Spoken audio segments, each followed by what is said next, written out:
Electronics field की सबसे ज़्यादा इम्पोर्टेंट कंपोनेंट यानी रजिस्टर के बारे में आज हम जानेंगे। रजिस्टर क्या है, कितने प्रकार के होते हैं और किस तरह से काम करता है, इसका हम सिर्फ आज एक ओवरव्यू लेंगे और आने वाली कुछ वीडियोज़ में डिटेल में इसके बारे में हम पढ़ेंगे।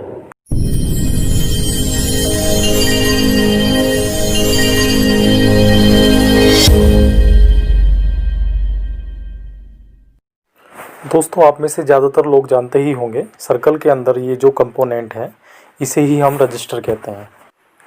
दोस्तों, रजिस्टर को हिंदी में हम लोग प्रतिरोधक कहते हैं, जिसका मतलब होता है रुकावट, मतलब करंट के रास्ते में एक रुकावट। यह इलेक्ट्रिकल का एक ऐसा उपकरण है जिसकी मदद से हम करंट को कंट्रोल करते हैं, यानी कि किसी सर्किट में जितना करंट चाहिए होगा सिर्फ उतना ही करंट पास करने के लिए इस कंपोनेंट का इस्तेमाल किया जाता है। अगर हम रजिस्टर की परिभाषा भी देखें तो उसमें भी यही लिखा है कि रजिस्टर एक ऐसा इलेक्ट्रॉनिक उपकरण है जो करंट के बहने की स्पीड को कम करता है या कंट्रोल करता है। तो दोस्तों, जैसे कि आप देख चुके होंगे कि रजिस्टर जो होते हैं वो सिंपली करंट को कंट्रोल वे में पास करते हैं।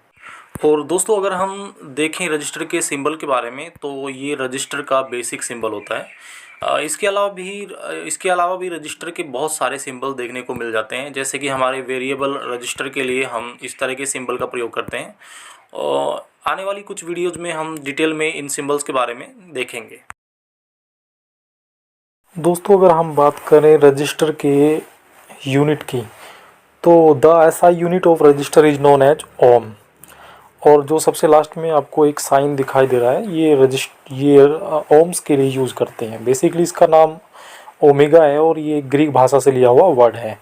हम रजिस्टर की वैल्यू को दिखाने के लिए इसी एक साइन का प्रयोग करते हैं। जैसे कि किसी रजिस्टर की अगर वैल्यू 100 है तो हम उसको 100 ओम या 100 किलो ओम इस तरह से कहते हैं।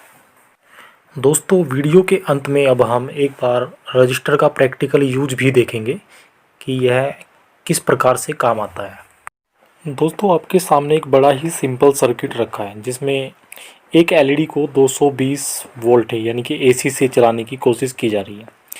लेकिन जैसे ही हम लोग दोस्तों इस एलईडी को 220 वोल्टेज का एसी करंट देंगे, ये एलईडी तुरंत ख़राब हो जाएगी। और इस एलईडी को प्रॉपर चलाने के लिए हमें इसके बीच में एक रेजिस्टेंस लगाना पड़ेगा। जैसे ही हम लोग एलईडी के और 220 वोल्ट के बीच में 11 किलो ओम का एक रजिस्टर लगाते हैं, हमारी एलईडी अच्छे से ग्लो करने लग जाती हैं। दोस्तों, इस एलईडी को चलाने के लिए हमें सिर्फ 20 मिली एम्पियर का करंट ही लगता है। यदि हम इसमें डायरेक्ट 220 वोल्ट दे देते हैं तो इसमें एलईडी जितना करंट लेती है उससे बहुत ज़्यादा करंट पास होने लग जाता है, जिसकी वजह से एलईडी तुरंत ख़राब हो जाती है। तो इससे प्रोटेक्शन देने के लिए ही हम रजिस्टर का प्रयोग करते हैं। आई होप आपको अब रजिस्टर का यूज़ अच्छे से समझ आ गया होगा। इससे नेक्स्ट वीडियोज़ में हम रजिस्टर की वर्किंग के ऊपर बात करेंगे। So thank you so much for watching my video.